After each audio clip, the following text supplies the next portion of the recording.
સ્વામિનારાયણ ભગવાન પ્રતિમા પૂજા પ્રવર્તાવવા માટે કે છે 8 પ્રકારની પ્રતિમાઓ પૂજવા યોગ્ય છે. મૂર્તિ 8 પ્રકારની થાય, ચિત્ર પૂર્તિઓ તેમાં ગણાય. 8 પ્રકારનું ચિત્ર પ્રતિમા. હવે 8 પ્રકાર જે કીધા છે એ શાસ્ત્ર પ્રમાણે ક્યાં ક્યાં છે? બરાબર. તો શ્રીમદ ભાગવતના 11મા સ્કંધમાં 27મા શ્લોકમાં 11મો સ્કંદ 27મો અધ્યાય અને 12મો શ્લોક. જો હું કીધું, શૈલી દારૂમયી લૌહી લેપ્યા લેખ્યા ચ સૈકતી મણિમયી મનોમયી પ્રતિમાષ્ટ વિધા સ્મૃતા. લ્યો, ભાગવતનો 11મો સ્કંદ 27મો અધ્યાય અને 12મો શ્લોક. હવે સંસ્કૃત શ્લોક છે એમાં 8 પ્રકારની કીધી, એ ગુજરાતી કરી. એક પથ્થરની મૂર્તિ, બરાબર. આપણે જે રાજકોટ મંદિરમાં લક્ષ્મીનારાયણ દેવ સ્વામિનારાયણ ભગવાન છે એ પસ્તર કહેવાય, બરાબર. પછી ત્યાર પછી કાષ્ટ, જે ઘનશ્યામ મહારાજ છે એ કાષ્ટ પ્રતિમા કહેવાય, બરાબર. ત્યાર પછી ધાતુ, ધર્મદેવ ભક્તિ માતા હરિકૃષ્ણ મહારાજ ધાતુ. પછી ચિત્ર પ્રતિમા, આ બધા નાના મંદિરોમાં જે ઘર મંદિર વચ્ચે ફોટા હોય ને કાચમાં મઢેલા, બરાબર, પેન્ટિંગ કરેલા, એ ચિત્ર પ્રતિમા. પછી રેખાકૃતિ, આમ રેખા ચિત્ર હોય, હાવ રેખા ભાઈ, હા. પછી રેતી ઉપર, પછી મણિમય, મણિ ગોઠવીને એવી મૂર્તિ બનાવી. પછી માનસિક, જો કાલે થોડુંક ફેરફાર થઈ ગયું તો 8 પ્રકારનો સમજા, આજે પછી હું પૂરું કરીને લેવો. એટલે માનસિક મૂર્તિ, માનસિક આપણે મનમાં ધારી અને પછી ભગવાનની મૂર્તિને યાદ કરી મનમાં માનસિક પૂજા કરે છે, એ બધી માનસિક મૂર્તિ.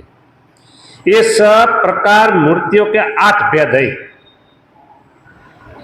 आ मूर्ति से 8 प्रकारनी एनी तमे सेवा पूजा करो એટલે ફળ મળે, હોય 100% ફળ મળે, બરાબર.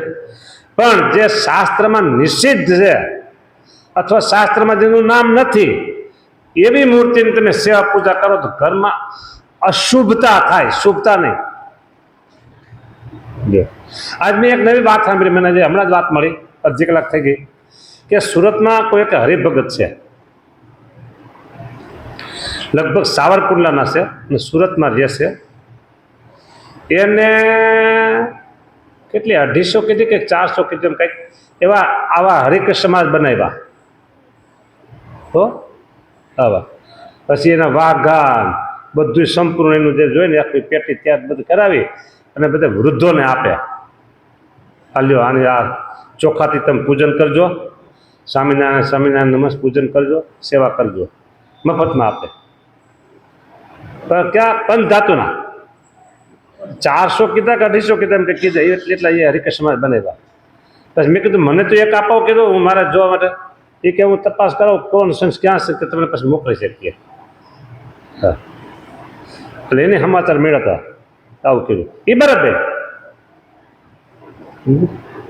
હવે મારે કહેવાય નહીં, પણ છતાં હું તમને કહી દઉં, કહેવાય નહીં છતાં કહી દઉં એમ કંઈ કહેવાય.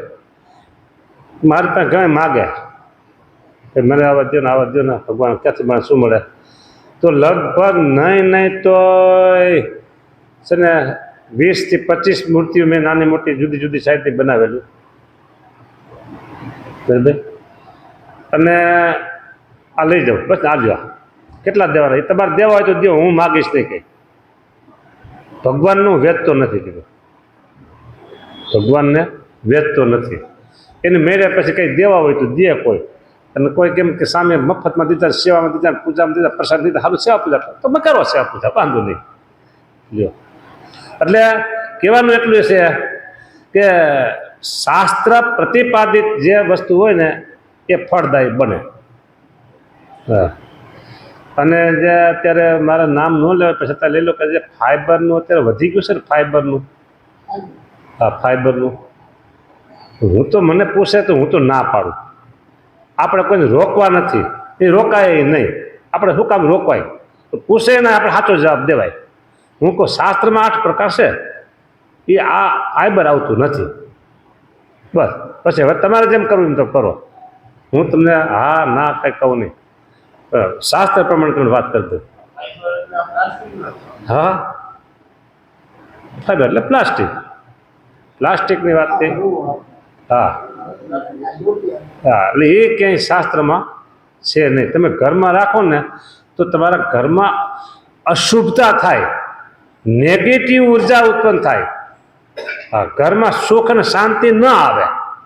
હા ભગવાનને રાજી કરવા હોય, સેવા પૂજા કરીને ભગવાનની મૂર્તિનું સુખ લેવું હોય તો આ પ્રકારની મૂર્તિ બસ એ પ્રમાણભૂત કહેવાય, શાસ્ત્ર પ્રતિપાદિત કહેવાય.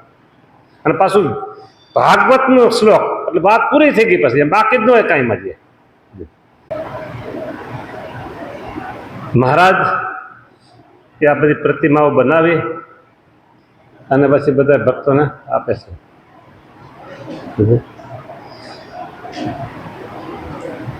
સૌથી પોતાની રીત ન્યારી દેખાડી, સૌથી પોતાની રીત ન્યારી દેખાડી. એવું કે પ્રતિમા છે ને ઉરુ કાળે ફળ આપે, એટલે લાંબા સમયે ફળ આપે. કે એ વાતને ભગવાને ચોકડી મારી દીધી. એ વાત ઉપર ભગવાન ચોકડી મારી દીધી. વ્યાસજીના પ્રમાણનો શ્લોક આપી અને કીધું કે આ પ્રતિમા પૂજાય. જો હવે આપણે આગળની કથા જોઈએ.